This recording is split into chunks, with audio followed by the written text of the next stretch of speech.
అమ్మ వాళ్ళు చిన్నప్పుడు మొదటి దోశ తినకూడదు, మొదటి రొట్టె తినకూడదు అని చెప్పేవారు.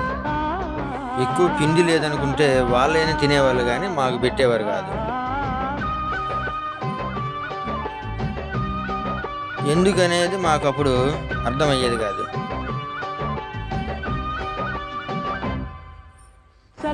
ఎందుకంటే ఎప్పటి నుంచో పెంకు పక్కన పెట్టి ఉంటుంది, దానికి డస్ట్ అంతా పేరకపోయి ఉంటుంది. మొదటి దోశ వేసినప్పుడు ఆ డస్ట్ అంతా దానికి అంటుకుంటుంది, అందుకని వద్దు అని చెప్పేవారు.